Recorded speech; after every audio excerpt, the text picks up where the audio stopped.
Les missiles de ces derniers jours touchent de plus en plus les zones résidentielles. Des victimes civiles se comptent par dizaines de part et d'autre. Comment l'expliquer? Alors, il suffit de regarder une carte. Si maintenant le combat est passé du sol au ciel, c'est parce que le front qui s'étire sur 1200 km est complètement gelé au propre et au figuré. Il n'y a presque plus d'affrontements comme il y en avait il n'y a pas longtemps sur le sol.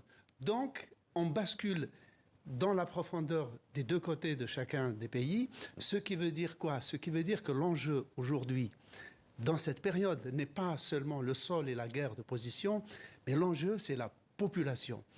Vladimir Poutine, qui est déjà en campagne électorale, lance ces attaques qui ont ciblé d'abord des centrales électriques, qui touchent donc le chauffage, l'eau chaude et l'éclairage, veut pousser la population ukrainienne à dire « basta, on arrête ».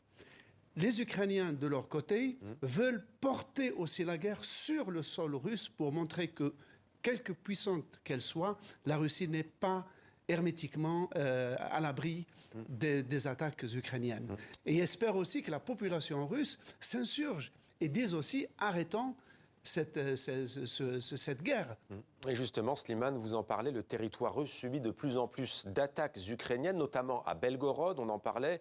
Au début de la guerre, ça paraissait improbable. Les États-Unis, d'ailleurs, principal soutien de l'Ukraine, dissuadaient Kiev d'aller dans le territoire russe. Est-ce un tournant ? Oui, effectivement, les missiles que fournissaient non seulement les Américains, mais aussi les Européens étaient bridés électroniquement pour ne pas aller au-delà de certain nombre de kilomètres. Maintenant, ce tabou est tombé. Et d'ailleurs, il faut rappeler que les Ukrainiens ont attaqué à l'intérieur du territoire russe jusqu'à plus de 1000 kilomètres à l'intérieur du territoire russe, vers la ville de Samara, sur la Volga. Donc ce n'est pas nouveau. Ce qui est nouveau, c'est d'abord la masse critique du déluge de missiles que la Russie envoie sur l'Ukraine. En 5 jours, elle a envoyé 300 missiles et 200 drones armés, ce qu'elle n'a jamais fait en si peu de temps depuis le début de l'invasion. Les Ukrainiens, de leur côté, ont développé des techniques pour brouiller, tromper, leurrer les défenses antiaériennes russes pour frapper à l'intérieur de la Russie.